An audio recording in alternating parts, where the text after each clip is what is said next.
Jadi ternyata kita tuh harus ujian. Baru Allah sebutkan dia beriman. Maka kalau tidak ada ujian nggak akan mungkin. Karena kalimat Allah hasiban nasu ayatru'u amanah. Gak cukup kamu mengatakan beriman.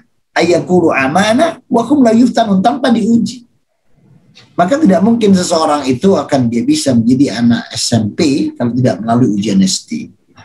Gak mungkin dia menjadi anak SMA kalau dia tidak lulus ujian SMP. Tidak akan mungkin dia menjadi perguruan tinggi tanpa lulus ujian SMA. Jadi semua itu ada ujian.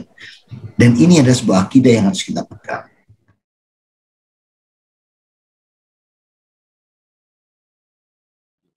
Nah, jadi ternyata ketika kita di dalam musibah, apapun itu bentuknya musibah, apalagi yang global seperti ini, ternyata itu Allah katakan dengan kalimat walanabluwannakum, aku pasti akan menguji kalian.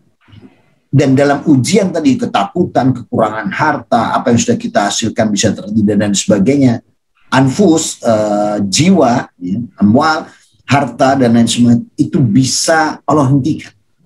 Dan ternyata ada perintah Allah adalah alladzina idza sabatu musibah qalu inna lillahi wa inna ilaihi raji'un. Kita disuruh istirja.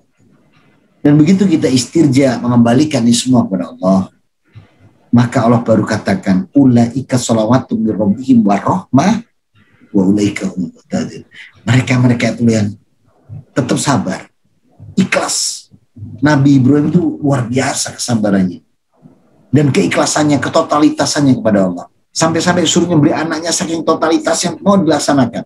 Dan ternyata kesabaran dan keikhlasan itu Allah tukar anak itu fadlu bidi'in adim di surat 37 107-nya, dan anak itu diganti Allah dengan seekor sembelihan yang besar.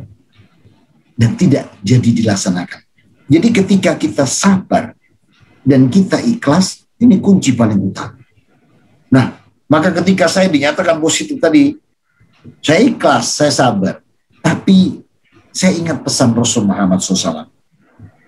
Beliau mengatakan, hadda arba min kulli hal ida musibatum musibalil mu'min. Ada 4 hal yang hendaknya engkau pegang.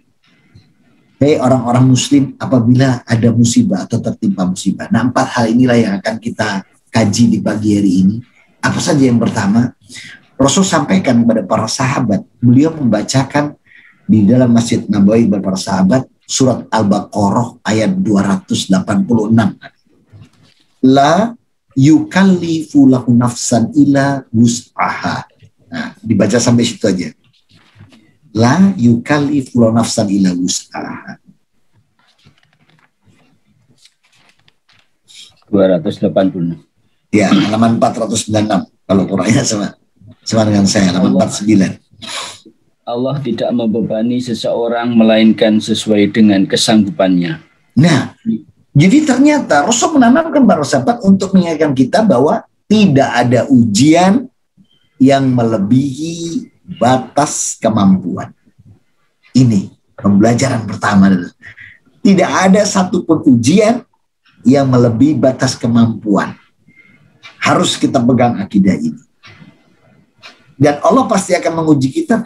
Tidak mungkin tidak menguji. Kenapa? Kita tidak cukup hanya mengatakan beriman sebelum diuji. Surat 29 Nabi. Al-Ankabut. Ayat yang kedua. Ahasiban nasu ayyutraku ayyakulu amana wahum la yuftanun. 29 ayat 2. Apakah manusia mengira bahwa mereka akan dibiarkan hanya dengan mengatakan kami telah beriman dan mereka tidak diuji? Nah, jadi ternyata kita tuh harus ujian. Baru Allah sebutkan dia beriman. Maka kalau tidak ada ujian nggak akan mungkin. Karena kalimat Allah hasiban nasu ayatru'u amanah. Gak cukup kamu mengatakan beriman. Ayakuru amanah wa hum la yuftanun, tanpa diuji. Maka tidak mungkin seseorang itu akan dia bisa menjadi anak SMP kalau tidak melalui ujian SD. Gak mungkin dia menjadi anak SMA kalau dia tidak lulus ujian SMP. Tidak akan mungkin dia menjadi perguruan tinggi tanpa lulus ujian SMA. Jadi semua itu ada ujian. Dan ini adalah sebuah akidah yang harus kita